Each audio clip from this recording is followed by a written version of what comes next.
ಕಣ್ಣಂಗಾಲ ಗ್ರಾಮದ ಶ್ರೀ ಮಹದೇಶ್ವರ ದೇವಾಲಯದಲ್ಲಿ ಭಾನುವಾರ ವಾರ್ಷಿಕ ಉತ್ಸವ ಹಾಗೂ ಶಿವರಾತ್ರಿಯ ವಿಶೇಷ ಪೂಜಾ ಕಾರ್ಯಗಳು ಶ್ರದ್ಧಾಭಕ್ತಿಯಿಂದ ಜರುಗಿತು.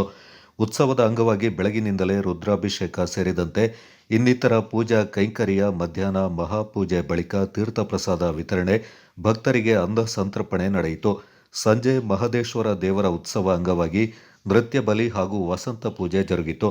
ಅಪಾರ ಸಂಖ್ಯೆಯಲ್ಲಿ ಸೇರಿದ್ದ ಭಕ್ತರು ಉತ್ಸವದಲ್ಲಿ ಪಾಲ್ಗೊಂಡು ದೇವರಿಗೆ ತಮ್ಮ ಹರಕೆ ಕಾಣಿಕೆಗಳನ್ನು ಸಮರ್ಪಿಸಿ ದೇವರ ನೃತ್ಯ ಬಲಿಯನ್ನು ವೀಕ್ಷಿಸಿದರು. ದೇವಾಲಯದ ಪ್ರಧಾನ ಅರ್ಚಕ ಶ್ರೀನಿವಾಸ್ ಭಟ್ ನೇತೃತ್ವದಲ್ಲಿ ರುದ್ರಾಭಿಷೇಕ, ವಿಶೇಷ ಪೂಜೆ ಸೇರಿದಂತೆ ಪೂಜಾ ವಿಧಿವಿಧಾನಗಳು ಜರುಗಿದವು. ಈ ಸಂದರ್ಭ ದೇವಾಲಯದ ಆಡಳಿತ ಮಂಡಳಿ ಅಧ್ಯಕ್ಷರಾದ ಮಚ್ಚಾರಂಡ ರಾಬಿನ್ ಚಿನ್ನಪ್ಪ, ಕಾರ್ಯದರ್ಶಿ ಕ್ವಾರಂಡ ಬೆಳ್ಳೆಪ್ಪ, ಖಜಾಂಚಿ ವಿಎಲ್ ಆನಂದು, ತಕ್ಕ ಮುಖ್ಯಸ್ಥರು, ದೇವಾಲಯ ಅಭಿವೃದ್ಧಿ ಸಮಿತಿ ಸದಸ್ಯರು, ಭಕ್ತರು ಪಾಲ್ಗೊಂಡಿದ್ದರು.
Kodagu channel news, Duggala Sadananda, Napoklu.